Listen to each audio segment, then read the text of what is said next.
20 to 25,000 ஒரு நல்ல allrounder mobile தர்றீங்களா? அப்போ இந்த வீடியோ உங்களுக்கு தான். அம்மா ஒரு பொறுக்கி எனக்கு ஃபோன் பண்ணி 25,000 ஒரு நல்ல கேமிங் மொபைல் இருக்குது வாங்கிக்கிறேன்னு கேட்குறான். ஆள் பார்க்க அப்படி இருந்தா ரொம்ப கருப்பா இருந்தா கைப்புள்ள. நம்ம லிஸ்ட்டில் ஃபஸ்ட்டில் இருக்கிற மொபைல் என்னென்னு பார்த்தீங்கன்னா Realme P3 Ultra 128 ரெஃப்ரெஷ் ரேட்டோட AMOLED டிஸ்பிளே கொடுக்குறாங்க. ஸ்லிம்மான மொபைலில் தான் நினைக்கிறேன். பட் 6000 mAh பேட்டரி கொடுத்துருக்காங்க. அதுதான் மெயின். 8350 Dimensity கொடுத்துருக்காங்க. இதோட ஆக்டோ கோர் பார்த்தீங்கன்னா உங்களுக்கு 3.35 வரும். அதுக்காக PUBGயில் 90 FPS சப்போர்ட் பண்ணதெல்லாம் கேட்கக்கூடாது.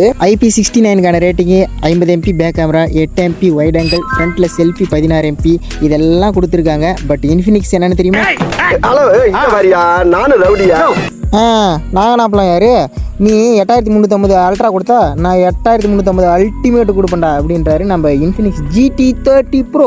மக்களே தரமான ஒரு கேமிங் மொபைல்னா தாராளமாக வாங்கலாம். அதாவது ட்ரிகர் முதற்கொண்டு உங்களுக்கு இதில் உண்டு மக்களே. 5500 mAh battery, 45 watts fast charging. அடுப்பு எவ்வளோ பெருசு இருந்தாலும் ஊதாங்குளப்பு சின்னதான்ற மாதிரி இவங்க எப்பவுமே அப்படி தான் கொடுப்பாங்க. எங்கள் பாருப்பா நம்மக்கிட்டலாம் 25,000 கிடையாது. 19,000 to 20,000 தான் கீது. முடிஞ்சால் அதுக்குள்ளே ஒரு ஃபோன் சொல்லுன்னா கண்டிப்பாக இருக்குங்க, உங்களுக்காகவே இருக்குது. திறந்து பாரு, இது உனக்கு கை கொடுக்குமாப்பா. கை கொடுக்குற அளவுக்கு அப்படி என்ன உள்ள வச்சிருப்பான் கிழமை. மொபைல் வாங்க காசு இல்லாமல் இஎம்ஐ எடுக்கிறாங்க பார்த்தியா, அவங்களுக்கு மறக்காமல் இதை ஷேர் பண்ணி விட்ருங்க. ஸ்பெக்ஸ் எல்லாம் மேலே நான் ஷோ பண்ணுற பார்த்துக்கோங்க. பக்கமான ஒரு மொபைல் தான். ஆனால் என்ன பண்ணுறது, போக்கோ கொஞ்சம் மட்டி பிராண்டு தான். பிடிச்சிருந்தா மட்டும் அந்த ஃபாலோ பட்டனை கொஞ்சம் கவனிச்சுட்டு போங்க.